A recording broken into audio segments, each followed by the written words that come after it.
E quando você precisa impor de forma autoritária a sua vontade para que a criança te obedeça, você está gerando medo na criança. Isso gera desconexão, isso gera falta de vínculo, falta de confiança e afasta a criança de você.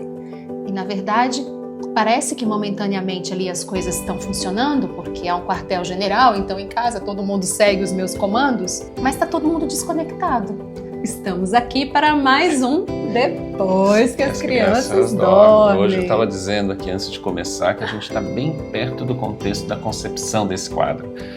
Que elas foram dormir realmente e a gente está aqui um pouco tanto quanto exaustos, né? Mas sedento por esse momento, né? De convívio, Sim. Troca, de atualização, como a gente sempre diz, esse ritual bom que a gente aproveita para reforçar as relações e tudo. E aqui, na ideia desse quadro com vocês, a gente também aproveita para conversar sobre temas que são importantes para a gente e que a gente quer compartilhar com você. Então eu te convido a vir com a gente, senta aqui na mesa com a gente. Se for uma hora do dia boa de tomar um chá, toma um chá. Se for uma hora boa de tomar um café, toma um café. Toma um vinho, se for bom para você agora tomar um vinho.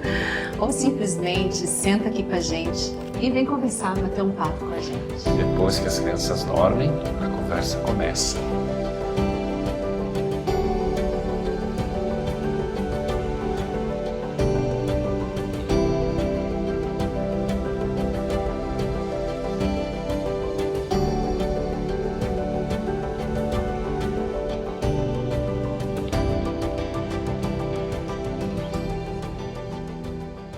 E aí, galerinha, tá chegando a hora de dormir, hein? Adulto precisa ter conversa de adulto, né? Hora de criança dormir, de pai e mãe conversarem. Ó, beliscar mais uma vez aí só, hein? Uma lanterna que se apagou, a consciência que repousou. Hora de dormir, descansar, é hora. Hora de dormir, de sonhar. Agora Que amanhã vamos brincar. Pararapapá, põe o pijama, vai já pra cama. Tá muito quente. Você escovou o dente? Não. Bora lá pra cima escovar o dente, botar o pijama e ir pra cama, que agora é hora de pai e mãe. Aproveita, se inscreve no nosso canal Educação Curativa. Se você gosta, se você está gostando dos conteúdos que a gente está compartilhando, ajuda a entregar para mais pessoas que possam também se beneficiar. Como? Curtindo, comentando. Então, se você também tem alguma experiência a partir do tema que a gente está trazendo, comenta com a gente aqui nos comentários que nós mesmos vamos pessoalmente responder e interagir com você. Aliás, né, esse tema de hoje é um tema em que uma pessoa que nos acompanha, né, que está com dificuldade com a família, nos pediu. A gente atende a pedidos, viu? Vocês também podem fazer pedidos que a gente faz. Opa! Um depois que as crianças dormem especial. Conta, qual foi o pedido? Qual foi a questão que ela trouxe? A questão, né? Ela está tendo muita dificuldade com a sua criança, que está ali em torno de 3 anos, e a criança está nessa fase de não atender aos comandos, de não obedecer, segundo as palavras dela, né, o relato dela, dificuldade de fazer com que a criança cumpra o ritmo, as tarefas, as ações que precisam ser feitas. Então ela pediu, ela falou, ela nomeou nessa questão da obediência. Ele não me obedece, eu não sei mais o que fazer porque ele não me obedece. Então a gente vai pensar juntos aqui um pouquinho sobre isso hoje, sobre, em primeiro lugar, o que é obediência.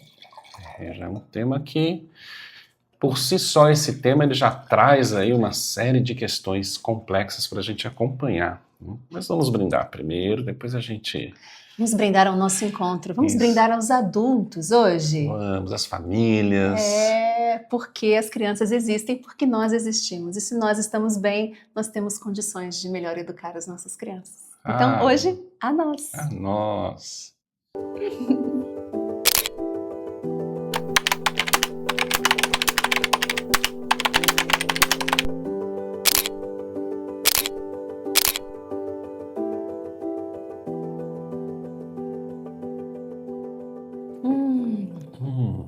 O tema. Eu pude sentir, eu fiquei muito aflita. Pega uma aguinha, por favor. A aflição, né, dessa mãe essa angústia de não se sentir escutada, atendida, né? A criança não obedece ela. E eu até parei mesmo para escutá-la, conversar um pouco, compreendi um pouco da situação, dei uma orientada para ela, encaminhei algumas coisas. Mas isso nos tocou profundamente para que a gente possa olhar um pouco para isso. Porque, em primeiro lugar, a primeira questão é que é esperado, é muito natural que crianças pequenas sejam desobedientes, porque elas vieram ao mundo e elas chegam ao mundo e tudo é novo e tudo chama atenção e elas querem realmente desbravar o mundo, transformar o mundo, elas são naturalmente e lindamente caóticas. Sim. Né? A organização do caos cabe a nós. Então, o primeiro chamado assim que eu faço é para que a gente se coloque nesse lugar de adulto, né? Com a tranquilidade de que eu, como adulta, sei o que é certo, o que é errado, o que é bom, o que é ruim para os meus filhos. E é com base nisso que eu vou dar os contornos. Então, ficar reclamando que a criança não faz o que eu quero não é o caminho, porque ela não vai fazer o que você quer. Porque se ela soubesse o que fazer e ela fizesse o que deve ser feito, em primeiro lugar, ela não precisava de mãe e nem de pai. Ela teria chegado pronta. Nós, seres humanos, não somos animais que nascemos prontos para ir para o mundo como outras espécies são, né? Sim, esse tema, primeiro a gente precisa reconhecer, né? A ideia da obediência, como nós conhecemos hoje, de modo geral, ela está estruturada dentro de uma cultura, de uma educação que trabalha a autoridade com a obediência cega, aquela obediência construída pelo medo, aquela obediência construída pela violência, às vezes física até, Sim. Psicológica, aquele medo de imposição. Eu lembro, nossos pais, mães, as narrativas era de que quando o pai, nossos avós estavam dormindo, não se falava, não se fazia silêncio. Era uma sensação de medo o tempo todo, né? Havia espancamento físico. Então essa cultura da obediência está muito calcada ainda na nossa tradição, né? A gente recebe isso e a gente olha e fala, mas eu sou muito incompetente porque o meu filho não me obedece, né? E às vezes eu tenho vontade de acessar esses recursos, de querer impor essa obediência cega. Deixa eu fazer um parênteses, porque acabou de acontecer uma situação aqui comigo. E que é o que acontece com a criança. Eu fui servindo e Gente, o Fernando fez uma polenta que... Ai, me lembro da minha avó, mas olha a cor que tá isso aqui. Olha que coisa linda. Tem o que aqui? Açafrão? Açafrão, uma polenta cremosa, né? Nossa, Com cogumelo. Com cogumelo, aí um molho de tomate. E eu fui servindo o meu prato e eu estava encantada com a cor, eu estava encantada com a textura. Vocês não estão sentindo o aroma, mas eu estou...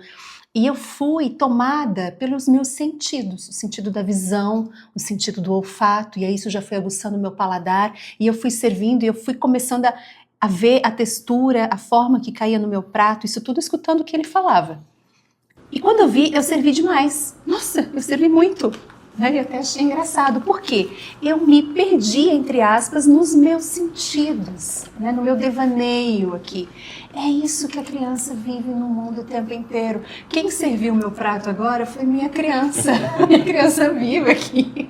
Então, muitas vezes, a criança não obedece a gente porque ela está lá entretida no universo dela, no universo imaginário. Ela está lá brincando. Ela está imersa num contexto ficcional da brincadeira dela e é evidente que ela não vai querer sair de lá para tomar banho. Você trocaria isso para tomar banho, para escovar dente, para dormir? A criança vai ficar imersa nisso. Sim, então é natural que ela tenha resistência. Sim. Então, acho que a gente vai também trocar umas ideias sobre isso aqui, né? O como lidar com o que a gente pode chamar... Eu vou chamar de uma relação de parceria, mas é mais ou menos isso, nem tanto, porque tem uma relação de hierarquia, sim. Né? Nós somos os adultos, eu sou a mãe, ele é o pai, a criança é a criança. Eu sei o que é certo, eu sei o que deve ser feito, quando deve ser feito. Mas eu vou fazendo uma relação de parceria no sentido de uma atitude respeitosa. Não pedir permissão para a criança para fazer nesse sentido, é hora de tomar banho, tem que tomar banho, não vai pular o banho, vai tomar o banho. Mas o como eu trago essa criança como minha parceira para ir para o banho. Esse é o sentido.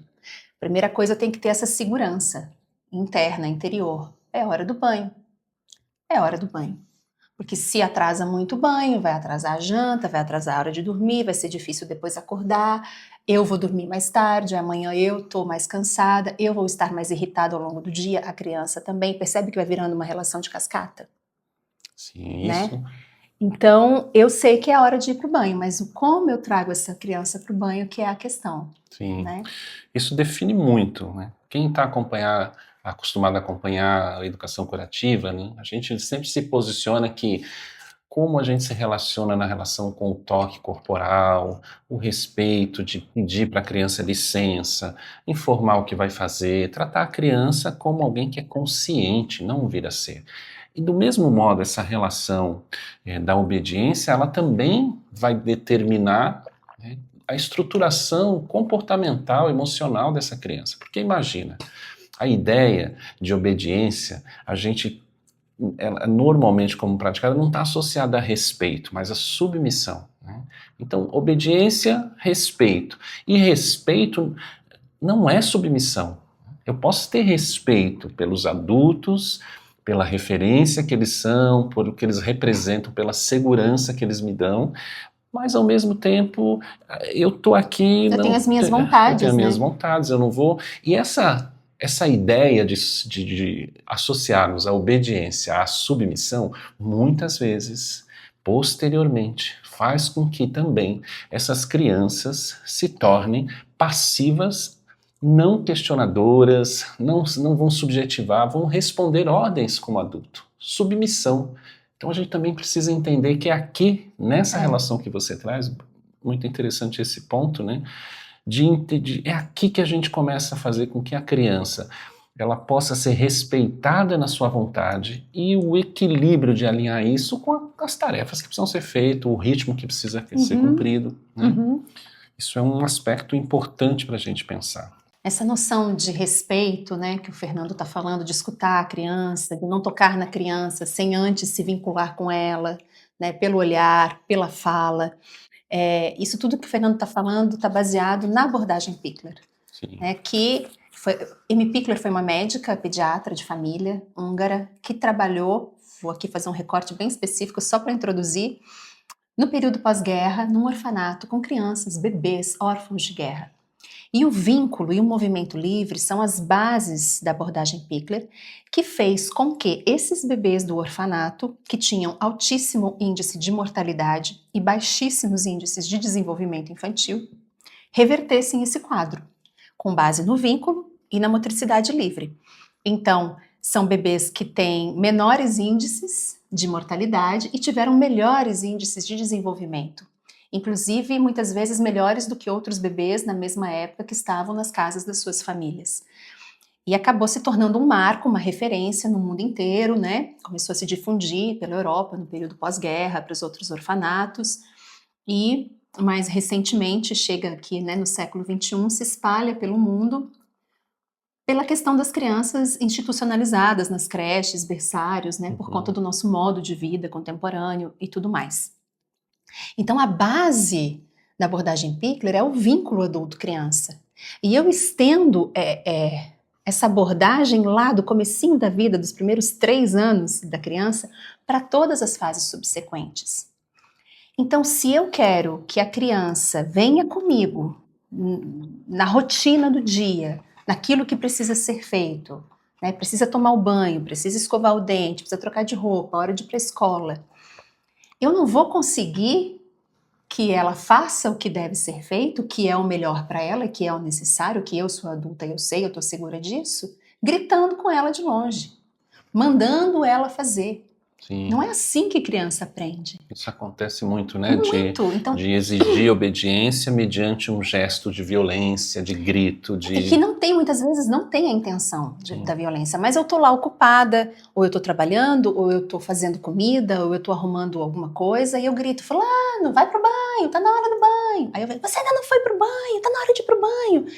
Mas se eu parar, se eu largar o que eu tô fazendo, larga a roupa no varal, larga o computador, tira 5 minutos, vai até a sua criança, olha nos olhos. Primeira coisa, se interessa pelo que ela está fazendo, que é sobre isso, que eu estava aqui imersa na sensorialidade desse prato maravilhoso. Né? Qualquer pessoa que me abordasse naquele momento, eu ia tomar um susto. Porque eu estava ali envolvida naquilo. A criança está brincando, ela está envolvida. Um grito não vai tirar ela daquele envolvimento em que ela está, com todos os seus sentidos.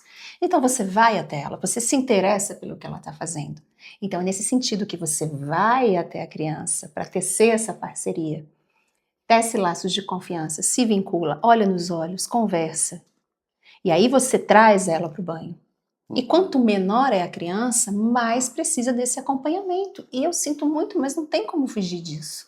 Sim. Não dá pra gente também achar... Eu pensava isso quando eu tinha minha filha, não é que eu pensava assim, eu sentia o quanto isso é difícil. De repente a vida toda muda. E enquanto os meus colegas no trabalho seguem com ritmo normal de produção e tudo mais, o meu rendimento cai, porque eu tenho uma série de outras obrigações mesmo, de uma adulta mãe para dar conta. Né? E eu vou ter que abrir mão de algumas coisas para me dedicar, para educar essa criança. O bacana é que você trouxe para uma prática, né? Assim, uma situação de banho, uma situação de comida.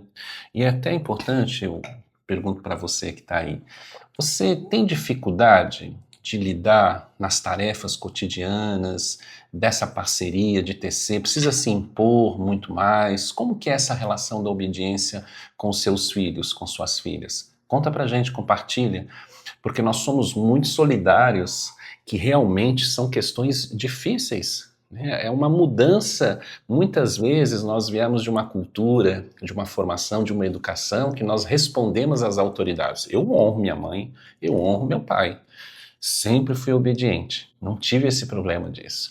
Eu tive problemas pelo excesso dessa obediência, né? Que eu preciso trabalhar depois de adulto.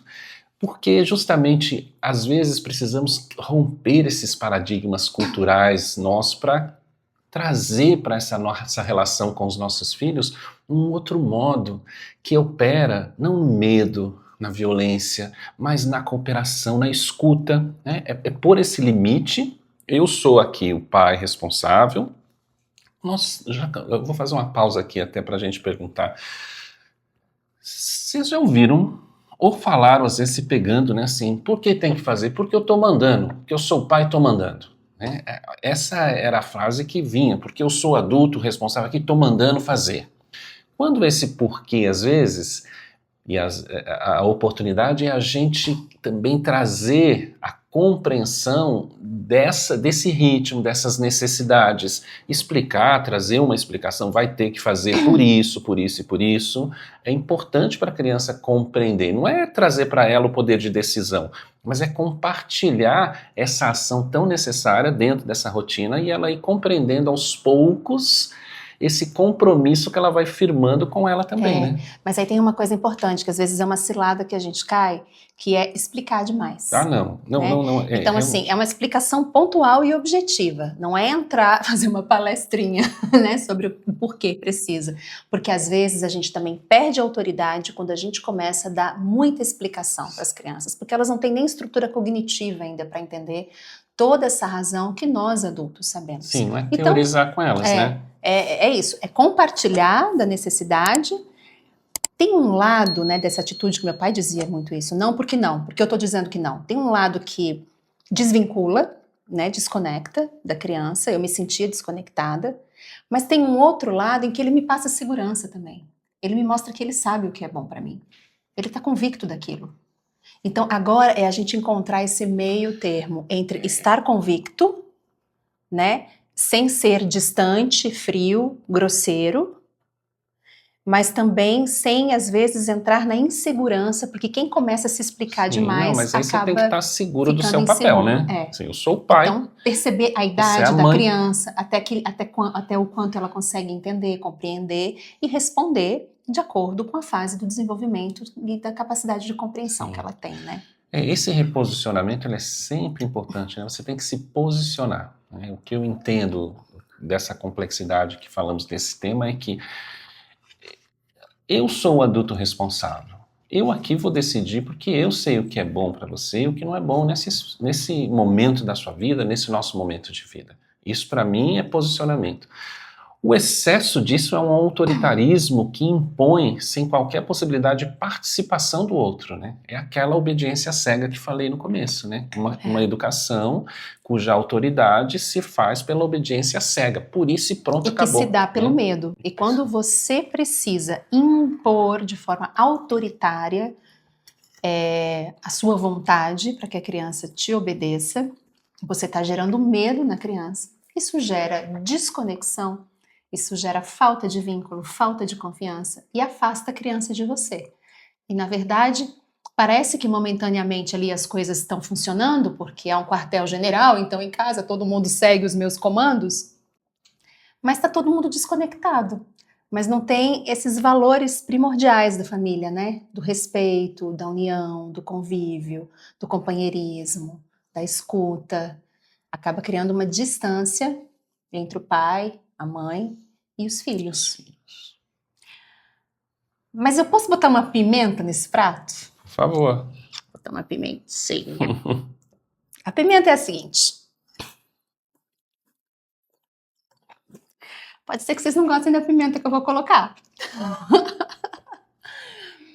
Eu fico muito feliz quando eu vejo crianças de personalidade forte nascendo. Crianças com um eu forte. Crianças que contestam, crianças que perguntam. Porque essas crianças têm as qualidades necessárias para as transformações sociais que a gente precisa na contemporaneidade. Criança que tem um eu forte, que quer, eu quero, eu faço. É claro que é muito desafiador educar essas crianças, mas é importante, e talvez eu penso aqui numa dimensão um pouco mais ampla, e até mais espiritualmente falando assim, que o mundo esteja precisando de seres humanos com essa qualidade do querer forte, né, de se colocarem já desde pequenas. Porque os problemas que a gente está vivendo são muito graves, né, e não cabe mais, se a gente seguir nesse caminho das pessoas inertes, que vai seguindo o fluxo, inconsciente, obedientes, que atendem, né, submissas ao sistema, a gente está vendo que não está funcionando, que até aqui não tem dado certo, né? Então a gente precisa de pessoas corajosas, de pessoas proativas, de pessoas inventivas, de pessoas que tenham ideias fora da caixinha. E essas crianças que são mais desafiadoras, que criam essas tensões e oposições com os pais, elas costumam ter essas qualidades. Muitas delas eu observo sendo classificadas como TOD, né, transtorno opositor desafiador, e muitas vezes sendo medicadas por isso. Quando, essa é a minha visão, né, eu compreendo que o que está faltando ali é uma estrutura, é um contorno, é uma educação qualificada para essas crianças, né? Então, esses pais precisam ser muito fortes para dar conta dessas crianças de personalidade forte. Então, eles estão perguntando: e aí, mãe, você dá conta de mim? E aí, pai, você dá conta de mim? Eu vim para fazer a mudança, tá precisando mudar, né? Tô aqui. Você vem comigo? Porque se a gente amolece e se a gente afrouxa com essas crianças, aí a gente realmente perde a mão e a gente vai criar pequenos ditadores. E aí a gente vê que é o que está acontecendo no mundo atualmente, né? A gente vê pessoas incríveis, geniais, inteligentíssimas, de personalidade forte, que você vê que não tiveram o núcleo, o ninho adequado para se desenvolverem as habilidades, os valores adequados para colocar essa força a serviço do mundo, do bem, né, da transformação necessária. Essa pimenta que você traz, eu vejo que ela nos chama a atenção da importância de conhecermos os temperamentos de cada filho, de cada criança, compreender como essa criança, se ela é mais extrovertida, se ela tem esse temperamento mais forte, esse eu que se afirma, se ela é introvertida, se ela é mais recolhida, porque o desafio com cada criança vai ser diferente, né? Talvez com uma criança como essa eu vou ter que trazer uma outra abordagem. Vai ter que ser mais firme, amorosamente firme. Contorno. Nós falamos isso com autoridade, nós temos 3, né? Os 3 têm esse temperamento mais... Por quê? Por que eu tenho que fazer? Por que eu... O tempo todo você tem que pôr no contorno, amoroso, mas pôr no contorno. Porque senão inverte o papel, né? Daqui a pouco eles dizem, vocês vão para lá, vem para cá, eles dão as ordens, a gente vai ter que obedecer, né? Assim, aí vira uma inversão, né? Então é um esforço constante. Mas existem crianças que, se a gente falar mais firme, falar com uma firme, ela vai desestruturar a criança. Total, porque ela é mais sensível, introspectiva. Então, também a gente observar como cada criança vai manifestando aos poucos o seu temperamento, a sua alma vai se revelando, isso é o vínculo que vai nos dar, a observação, a escuta atenta dessa criança. Como que ela reage? Que tipo de emoções ela é atravessada ao longo desses conflitos, dessa situação? Nos exige também o exercício constante de observar, escutar e respeitar o tempo e o temperamento de cada criança, né? E se reposicionar de acordo com a necessidade do que cada criança está chamando. O desafio que ela nos chama, né? Sabe o que eu me lembrei? Que quando eu era muito jovenzinha, que eu era professora, e eu estava coordenando um programa de arte e educação lá em Santa Catarina, em Florianópolis, e embora eu fosse a coordenadora do projeto, eu era a arte educadora mais jovem da equipe. Eu tinha uns 25 anos. E eu tive grandes mestres naquele projeto. A Lu e a Jana, elas eram já mães, né? Eram mais maduras.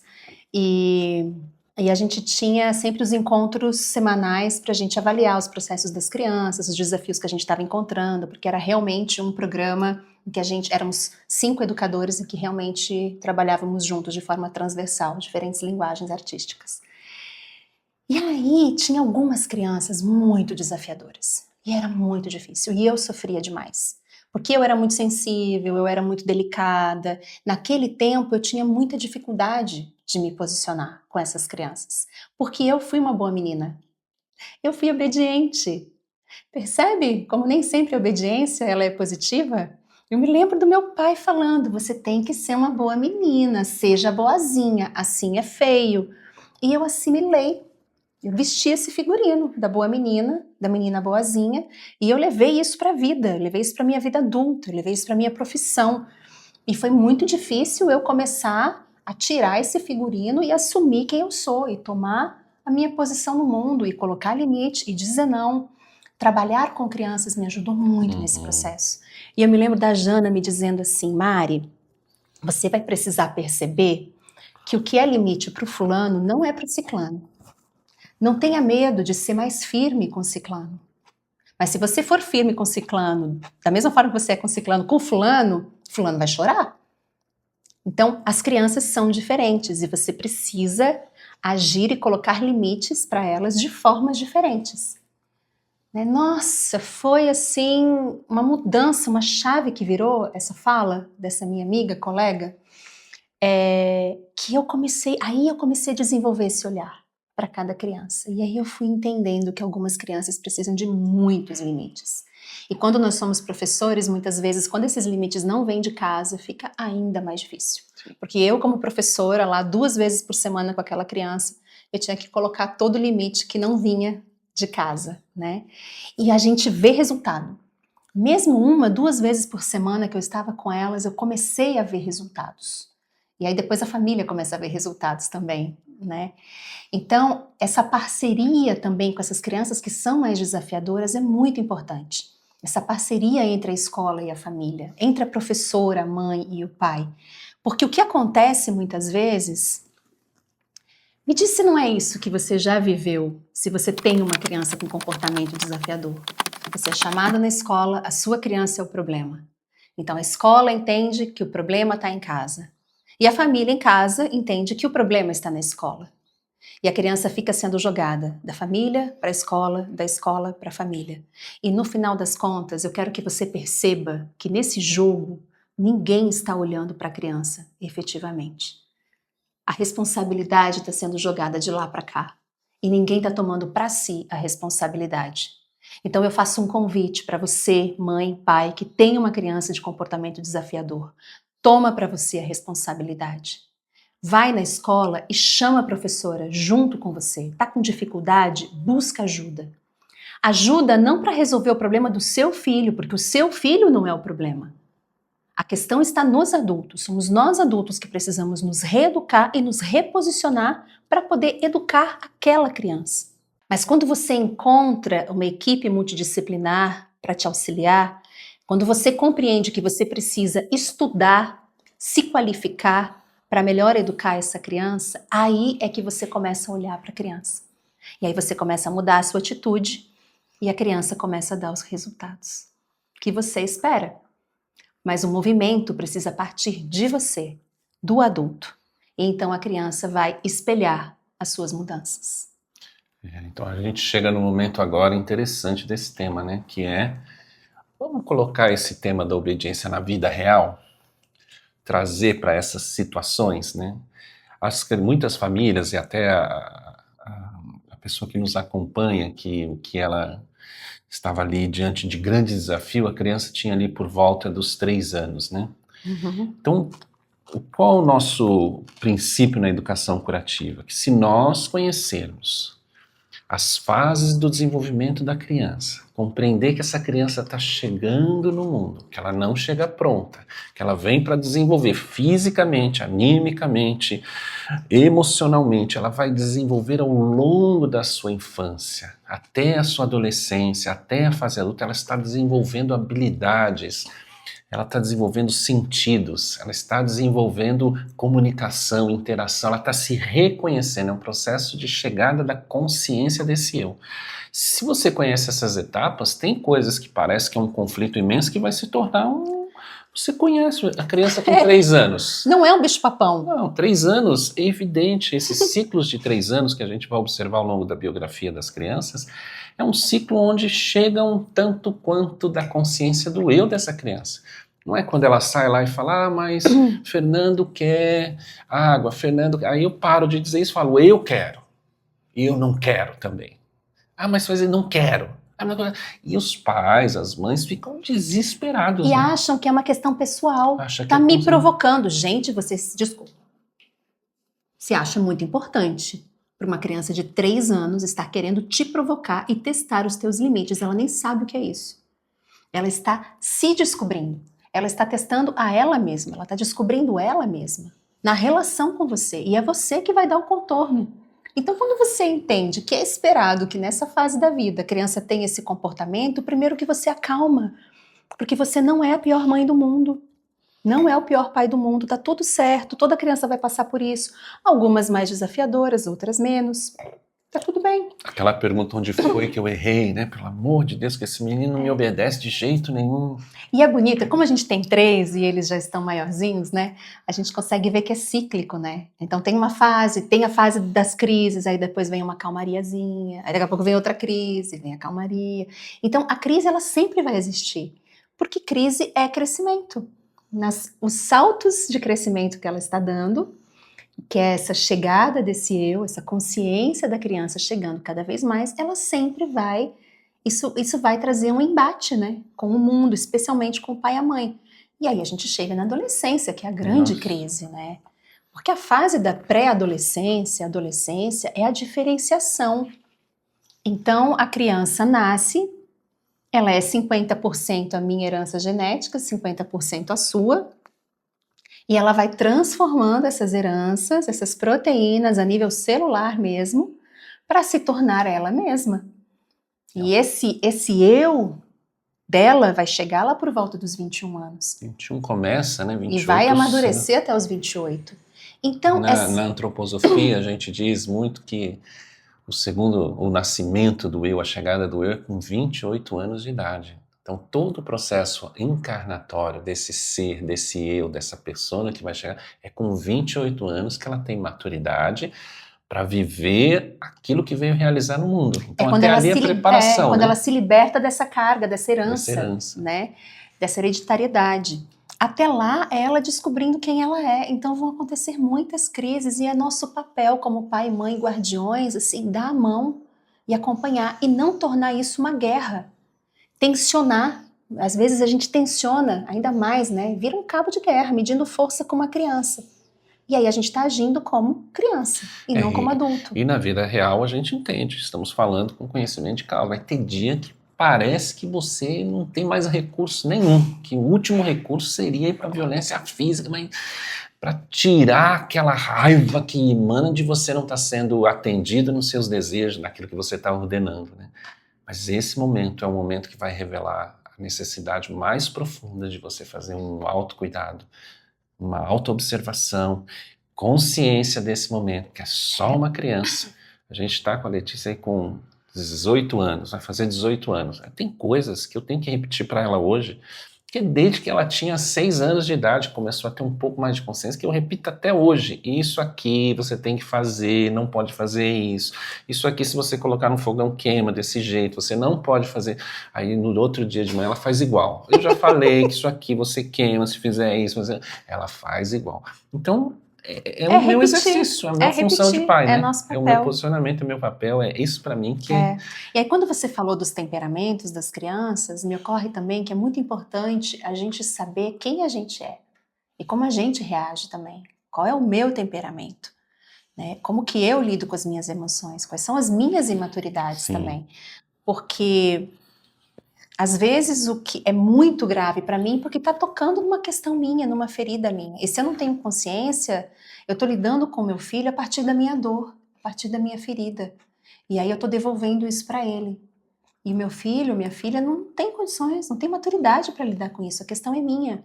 Então esse processo de autoeducação, e por isso que é uma educação curativa, porque a família toda se reeduca, e se cura, porque se transforma, a cura no sentido da transformação com a chegada da criança. Vão se transformar profundamente aqueles pais e aquelas mães que assumirem o papel de educadores de seus filhos e não terceirizarem. Uma coisa é buscar recursos, buscar ajuda, evidente e necessário, porque é muito difícil dar conta sozinho, inclusive para se qualificar. Outra coisa é eu entregar, e dizer, ó, toma aqui, ó, psicóloga, dá um jeito, porque eu não aguento mais. Aí vai para psicóloga, vai para fonoaudióloga, vai para psicopedagoga, entrega, mas não assume a frente desse processo, né? Não faz junto, também não vai se trabalhar né, internamente. Porque se eu sei que eu sou mais estourada, que eu tenho um temperamento colérico, eu também vou ter que buscar recursos para a hora que eu for provocada pelo meu filho, porque ele vai me provocar e eu vou ter que assumir a maturidade de controlar a minha ira. E não de jogar de volta para a criança. E agir como adulto diante da criança, não como uma criança diante da criança, né? Porque aí a gente volta a ser criança diante deles. E aí, como que essa criança, que é seu filho, vai ter confiança, segurança, né, de que você é capaz de acolhê-la no mundo e de educá-la, se você está agindo como uma criança? Sim. Nesse sentido que a gente observa que, nesse tema da obediência, né, essa questão da obediência, o que pra gente, na nossa experiência aqui, se coloca é que não é uma questão de ter controle sobre a criança. Não é uma questão de você ter domínio sobre a criança. É uma questão de você ter vínculo com ela.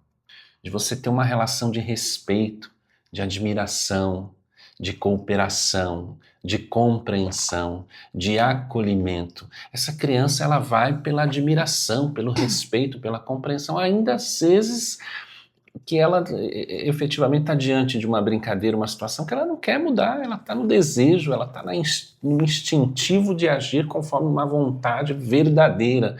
E você vai ter que levá-la, vai ter que conduzi-la, né? São muitos os recursos, mas quanto mais você quiser ter controle, domínio, achando que esse vai ser o caminho, você vai entrar muito mais numa espécie de autoritarismo do que efetivamente uma autoridade reconhecida e respeitosa. Porque por trás, né, de um comportamento que quer ter controle sobre a situação, existe uma grande insegurança. Sim. Então, se você está tentando controlar uma situação, para e observa onde é que está a sua insegurança. Tem algum medo velado aí que você vai precisar olhar para ele. Porque uma coisa é você dar contornos para a criança, limites para a criança. Outra coisa é você querer controlar o outro, a situação. Né? E aí, por trás dessa atitude de controle, que se manifesta de uma forma autoritária, existe um grande medo, uma grande insegurança. E você, esse tema da obediência, é um tema importante para você? Você acredita que faz sentido a gente estar trazendo essa possibilidade de compartilhar? Se fizer sentido para você, eu vou pedir para você ajudar a gente a difundir e divulgar mais isso. Compartilha aqui, curte e compartilha esse conteúdo com os amigos, com famílias que possam se beneficiar desse conteúdo e dessa reflexão. Afinal de contas, né? Não é fácil? Não é fácil. Não é. E é importante a gente conversar sobre, trocar ideias, ver que não é só na casa da gente, que o caos muitas vezes impera, né? Como trocar experiências, organizar esse caos, né? É isso, se qualificar, buscar aprender, estudar, entender sobre as fases do desenvolvimento infantil e aprender sobre si mesmo, sobre o seu próprio processo, é fundamental. Vou contar uma história minha, assim, para exemplificar. A minha primeira filha, né, foi a Letícia, e a bichinha danada, viu? Ou eu forte que a bichinha tem, desde bebê. E eu era a boa menina. Até ela nascer, eu era a menina boazinha. E aí nasceu Letícia. Gente, eu me lembro de uma cena que ela tinha cerca de um ano e pouquinho, sentada naqueles cadeirões para comer. Eu estava com ela no cadeirão na cozinha e eu fazendo comida. Então eu estava ali, com ela e um fogão. E dei alguma coisa para ela comer. Ela estava beliscando alguma frutinha, alguma coisa. Aí ela jogou no chão. Aí eu disse, não pode, Letícia. Não pode jogar no chão. Peguei, devolvi para ela. Aí ela me olhou, pá, jogou no chão. Letícia, eu falei que não pode jogar comida no chão. Devolvi para ela. E eu fui entrando num processo de uma ira, porque ela não estava me obedecendo, porque ela não estava entendendo, porque eu estava pensando aqui na minha mente, a comida não é um brinquedo, a gente não joga comida no chão, o alimento é sagrado, a gente não faz isso. Eu estava nesse lugar dentro da minha mente. E era só um bebê de 1 ano brincando de jogar um objeto no chão, que para ela estava na introdução alimentar. Ela estava fazendo nem que aquilo é brinquedo, se aquilo é comida. Isso não é um conceito para ela, o conceito era meu. E ela jogava no chão, e quanto mais brava eu ficava, mais ela jogava no chão. E eu não estava entendendo que, na verdade, o que ela estava me dizendo. E eu fui crescendo na minha ira, fui ficando cada vez mais brava, eu fui falando cada vez mais brava e cada vez mais alto. Que quando eu estava no ápice, é isso que você falou, eu não tinha mais para onde ir, do tamanho da minha fúria dela jogando a comida no chão, ela olhou para mim e começou a rir.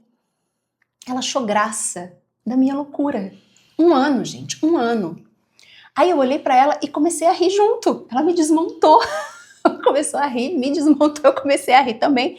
E aí é que eu consegui sair daquela fúria que eu tava, ao dar risada de mim mesma, e ver o quão ridículo era o que eu tava fazendo, que não tinha lógica nenhuma, né? E aí eu peguei, aí devolvi pra ela, falei, ô filha, desculpa, tá, entendi, entendi. Mas sabia que depois daquilo ela nunca mais jogou comida no chão? Foi só pra você aprender, né? Só joga na mesa, né? Mas é isso, era só um bebê brincando, compreendendo a relação daquele objeto com o tempo de cair no chão, o som que fazia quando caía no chão, era só um objeto caindo no chão. E eu dei um significado tão grande para aquilo, tão sério, tão grave, que era desnecessário. E criei um conflito e queria que ela me obedecesse. Isso é importante, né? Porque esse tema pra gente não é um tema que a gente fala no plano ideal, né? A gente caminhou muito, são 3 filhos, erramos muito, né? Eu lembro de situação... Eu já tive a situação de bebezinho, eu estava tão desesperado, não dormia há dias ali, não conseguia dormir, e a criança... Você vai e fala assim, mas dorme, dá um tapa na bunda da fralda. E aquela dor, mas doeu tão profundamente dentro de mim, que eu falei, peraí, que não é por aí de jeito nenhum. Como se minha mão ferisse, porque feriu minha alma quando eu fiz. E nem foi, foi um gesto. Não foi a força, não foi o tapa. Um gesto a irritabilidade. De quase chegar. E eu falei, mas não é por aí, que isso? O que eu tô fazendo? Onde eu cheguei? Que nível é esse? Eu vou ter que achar recursos, né? Então, a gente comete muitos erros, né? Temos que ser solidários, porque se chega momentos, se você se propõe a ter um nível de presença, de cuidado, de não terceirizar, de acompanhar, de desenvolver, você vai ter momentos que você está fragilizado. Esses momentos a gente precisa buscar ajuda, né? Precisa também saber a quem recorrer, ter humildade, A parceria ajuda muito, vai chegar uma pega aqui que eu não tô mais aguentando, segura aqui que eu não tô aguentando, eu preciso sair e respirar. Vai, respira, volta, pega de novo. Então, toda essa parceria, né, e aí a gente sempre fala aqui, né, dessa parentalidade compartilhada, de você poder ter essa primeira rede, que são os responsáveis. Acho que ninguém aqui ajuda ninguém, nós estamos trabalhando juntos, cooperadamente aqui, nas nossas responsabilidades. Isso já facilita muito, né? Agora, entendendo que são muitos, né, famílias monoparentais, famílias, são muitas realidades, mas dentro dessa realidade você também criar suas parcerias, né? Agora, por falar nisso, bem, o desafio quando a gente tem mais de um adulto educando uma criança, a parte boa é que a gente pode dividir responsabilidades, compartilhar responsabilidades. O desafio é a gente estar junto nessa educação alinhada. Conta pra gente, como é que é a sua experiência? Você se sente sozinha, solitária nessa jornada da educação, de dar os contornos, os limites necessários para sua criança? Ou você tem com quem compartilhar? E quando você compartilha, né, a responsabilidade de educar a sua criança, existe uma parceria? Vocês conseguem se alinhar e caminhar juntos? Ou existem conflitos? Quando existe conflito, é importante parar, conversar e buscar ajuda se for necessário. Porque os conflitos que existem entre os adultos vão impactar negativamente, sim, na educação e no desenvolvimento da criança. Muitas vezes também a família precisa contar com o apoio dos avós, né, de uma tia, de uma madrinha. Então é importante que toda essa rede de apoio, por exemplo, se os pais trabalham e a criança precisa ficar na casa dos avós, é preciso, gente, senta e faz uma reunião. Vocês não fazem reunião de negócios na empresa? Não tem reunião pedagógica na escola? Ajusta os valores, né? Alinha. Por que para educar a criança a gente não se reúne e não se alinha? Se na escola uma equipe inteira se organiza para ter um projeto pedagógico, para seguir um plano de ensino, em casa a gente também tem que fazer isso. E é isso, ó, esse momento aqui, muitas vezes, a gente tem esse nosso momento de jantar junto depois que as crianças dormem, às vezes é um momento em que a gente usa para alinhar algumas condutas. Sim, às vezes a gente tem visões diferentes. Por exemplo, você tem uma atitude e eu não concordo. Eu posso pensar que, nossa, eu sei, ele está irritado, ele poderia ter conduzido de outro jeito, ou vice-versa. Fui eu que conduzi de uma forma torta, que você viu que eu poderia ter feito de outro jeito. A gente nunca desqualifica e nunca tira a autoridade de um pai, de uma mãe, de um avô, de uma avó na frente da criança. Do professor, da professora na frente da criança. Aconteceu, aconteceu. Depois que as crianças dormem, aí a gente senta e conversa. Olha, aquela situação hoje, às vezes até é chato, né? Você tá num momento bom, vai ter que trazer um tema desafiador. Faz parte da vida adulta. Eu pensei, eu vi de tal forma, e a gente vai conversar e vai alinhar. Então, da mesma forma, se você vai precisar deixar seus filhos na casa dos avós, por exemplo, para ir trabalhar, é sua rede de apoio, né? Não vai colocar na creche, vai ficar com a avó, precisa sentar e ter uma conversa, mas é uma conversa respeitosa e amorosa também com essa avó.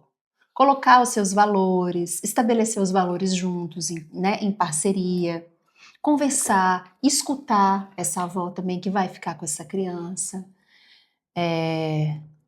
Eu escuto muito isso, assim, eu não queria ter dado açúcar, mas ficava na casa da minha mãe, aí minha mãe deu açúcar, aí agora tá difícil porque não quer comer fruta. Então, assim, calma, antes de tudo, senta e conversa, mas vamos sentar e conversar.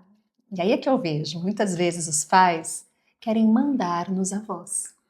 É uma inversão também de valores, né? E de hierarquia. Até porque quer que o pai, né? Então, assim, vou querer que a minha mãe me obedeça. Não é por aí. Não é impondo a minha vontade. E eu vivi isso, eu passei por isso. Os meus pais tomam refrigerante. Eu tomei refrigerante quando era criança. Os meus filhos não tomam refrigerante. Para eu chegar nesse acordo com os meus pais de que na casa deles os meus filhos não vão tomar refrigerante, foi um processo. É um longo caminho. E ele precisa se dar de forma amorosa e respeitosa. Eu preciso respeitar e honrar meu pai e minha mãe que chegaram até aqui tomando refrigerante. E te deram a vida tomando refrigerante. Tô aqui. Eu tenho aqui as consequências desse refrigerante, né? Mas, enfim, eu não quero que os meus filhos tenham. E aos poucos os nossos pais eles vão entendendo se a gente fala de forma respeitosa. Porque se você fala com o avô, com a avó, desqualificando tudo que eles fizeram, gente, se coloca no lugar dessa avó. Que doloroso que é. A minha filha desqualificando tudo que eu fiz a vida toda por ela. Sim. Conversa, mostra. Mãe, eu entendo que naquele tempo era assim, mas agora a gente tem informações que antes não tinha. Olha isso aqui, com carinho, sabe?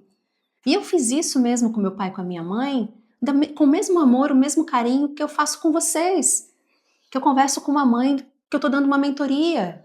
Ou que eu converso com os meus alunos em sala de aula.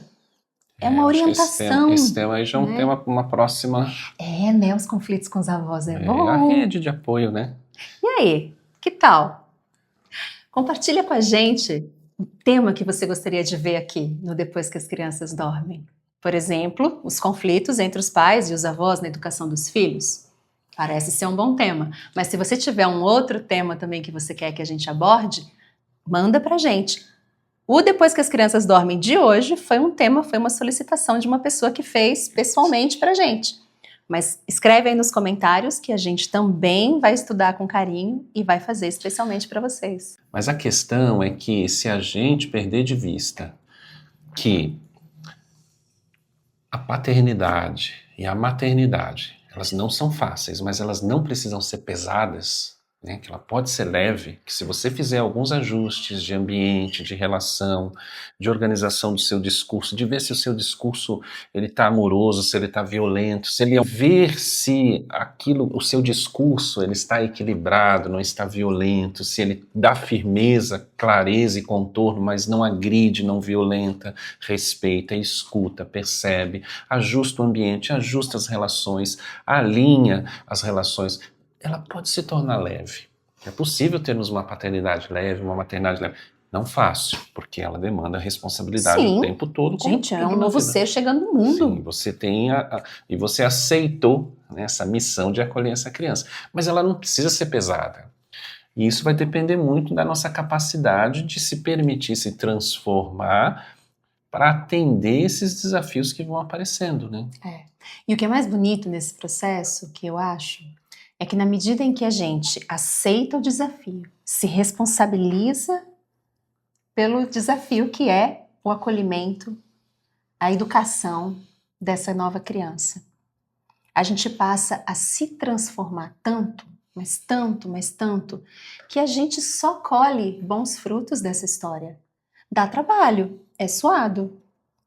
É que nem quando a gente resolve fazer uma trilha para subir a montanha. Eu me lembro da gente fazendo trilha com os meninos lá em Florianópolis. Sim. Né? Subir uma montanha, gente, o negócio não tinha fim. E eles eram pequenos, né? Eles tinham. Como que a gente trouxe essas crianças nesse lugar? Nossa, será que. Nossa, e eles. E a gente brincando, criando história no meio da floresta para dar conta de chegar. Quando a gente chegou no topo da montanha, uau! Valeu cada esforço, valeu cada pedra escalada no caminho, né? Valeu cada reclamação deles que a gente tinha que contornar para continuar, eles querendo voltar e a gente indo, e a gente, nossa, e eles ficando maravilhados. Então é isso, é suado, dá trabalho, é como escalar uma montanha, vai exigir da gente habilidades que a gente nem sabia que tinha. E eu, como mãe, gosto muito de olhar para essa jornada da maternidade. Vou voltar ao exemplo da Letícia, e que depois ainda foi Anton e Arthur também, cada um a seu modo, né, trazem isso, mas acho que a Letícia foi a mais desafiadora. Essa tensão, né, essa oposição, essa resistência, esse eu muito forte. Ela me trouxe, eu precisei de tanta estrutura, sabe, eu precisei pisar firme no chão e ter segurança daquilo que eu sei que é o correto, que deve ser feito, para poder trazer para ela a firmeza que ela necessitava, para caminhar pelo caminho dos valores que eu considero adequados. Então isso também é importante, porque a educação está alinhada aos valores da família. Então você precisa ter clareza de quais são os seus valores. Isso te traz segurança para as escolhas e para os contornos que você vai dar. Que eu me transformei profissionalmente. Eu passava por muitas situações em que eu era enganada. É isso, essa boa menina que eu me tornei, de uma educação que me tornou obediente, fez com que eu fosse muito ingênua. E muitas pessoas me passaram a perna na vida. E eu paguei caro, eu paguei um preço muito caro, muito alto por isso. E na medida em que eu fui tomando o meu lugar de segurança, de colocar limite, de ser a grande nessa história, que educa, que orienta, que sabe o que é certo, o que é errado e que se posiciona, os meus filhos me trouxeram novas habilidades pela necessidade de educá-los. E desde então, cada vez menos as pessoas foram passando por cima de mim e hoje em dia ninguém passa por cima de mim no trabalho. Há 15 anos atrás eu tremia para discutir com alguém numa reunião, para me opor, para dizer não, eu não penso assim, eu penso que deve ser dessa forma, assim, assim, assim, ou quando alguém contestava as minhas ideias. Hoje eu tenho segurança, eu fico tranquila, eu discuto com o chefe se for necessário, com respeito. Mas eu coloco a minha vontade, eu coloco o meu ponto de vista com muita tranquilidade. E eu passei a ser mais escutada. Então, muitas vezes, até de conseguir convencer toda uma equipe de 20 pessoas que estava indo por um caminho que, na minha visão, ia dar errado, todo mundo ia pagar o preço daquela escolha, conseguir contornar e a gente fazer de uma outra forma, das pessoas me escutarem, porque as pessoas nem me escutavam muito quando eu era mais jovem. Insegura, boa menina, que não quer desagradar ninguém. Então esse é um ponto importante também, para a gente já ir finalizando. Educar uma criança vai desagradá-la, porque você não vai fazer a vontade dela. Na maioria das vezes não vai ser a vontade dela que vai ser feita, que vai valer. E eu vejo muitas mães, principalmente mães, com medo, né, de contrariar a criança, porque vai deixar de ser amada pela criança. E a criança às vezes vai dizer, eu te odeio. Mas ela nem sabe o que é odiar. Não é sobre você. Não é você que ela odeia. Ela odeia a situação em que a vontade dela não está sendo feita. Ela não tem maturidade intelectual e emocional para lidar com a frustração. É importante que ela lide com a frustração de que as coisas não vão ser do jeito dela e na hora que ela quer. É fundamental para a educação de uma criança. Agora, se você não dá conta de uma criança que vira para você e diz eu te odeio, aí é você que precisa trabalhar sobre isso na terapia. Porque 5 minutos depois, essa mesma criança está no seu colo, te beijando, dizendo que te ama e querendo ficar juntinho. Não é sobre o ódio sobre você, né? É uma reação emocional imatura à vontade dela, que não foi feita. Sim. Então, olha que bonito que é isso. Na medida em que eu vou desenvolvendo essas habilidades para dar conta de educar os meus filhos, que têm uma personalidade forte, eu me transformo enquanto pessoa, eu me transformo enquanto profissional e eu alavanco a minha carreira. Porque eu vejo isso na minha biografia, não é verdade? Você que acompanhou a minha história. Sim, Vê como a sim. minha carreira foi alavancando, como eu fui conseguindo me posicionar de forma muito mais Você tem que assertiva e ir- segura? e tem que ir fazendo as mudanças necessárias do que essa educação foi implementando, porque nós falamos, né, a importância de desenvolver na criança desde muito cedo a autonomia. E numa relação distorcida de controle, onde você quer a obediência cega e submissa da criança, essa autonomia fica comprometida, porque ela vai estar imersa no medo, no desejo de atender esses adultos, às vezes até por amor à criança ela quer obedecer, ela quer agradar, Ela quer o pai e e a mãe vem que esse amam. padrão para o adulto, né, de você não ter a capacidade de questionar, de subjetivar situações, de trazer um posicionamento crítico, de você ficar sempre submissa à circunstância e não poder se posicionar e ter a autonomia do seu pensar, do seu sentir e da sua ação no mundo. Então, em mais sobre isso, contrapartida também, quando a gente educa crianças para serem autônomas, né, para irem construindo a autoria também da sua própria história de vida na medida em que vão crescendo, né, que vão adquirindo maturidade, faz parte dessa brincadeira a gente permitir que elas exercitem a força desse eu. Sim. Né? Então, se posicione. Vai se posicionar, e aí você é que vai ser o adulto para saber o limite do quanto esse posicionamento está sendo agressivo, desrespeitoso, e o quanto é passível de ser conduzido, ok. E às vezes até mesmo às vezes na adolescência, né, a gente vê que às vezes eles estão certos. Tem contestações que eles fazem que trazem pra gente outros pontos de vista que a gente não tinha percebido. Então, às vezes, eu fico assim, irritada, às vezes estou cansada, digo, ai meu Deus, lá vou eu de novo ter que lidar com isso.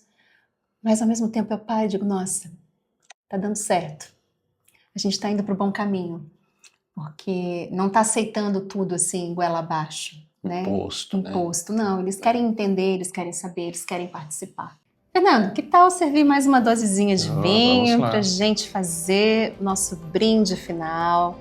Aproveito e convido você para se inscrever no nosso canal. Se você chegou até aqui e ainda não se inscreveu, por favor, se inscreve. Ajuda a gente a impulsionar o canal, ajuda a gente a fazer esse conteúdo chegar em quem pode se beneficiar dele. Se inscreve no canal, curte, comenta e compartilha com outras famílias que possam se beneficiar. Aproveita e segue a gente também lá no Instagram, é o mesmo @educação curativa. E interage com a gente, vai ser um prazer poder contribuir com você, com a sua criança, com a sua família. Depois que as crianças dormem? Depois que as crianças dormem. Até a próxima! Até a próxima.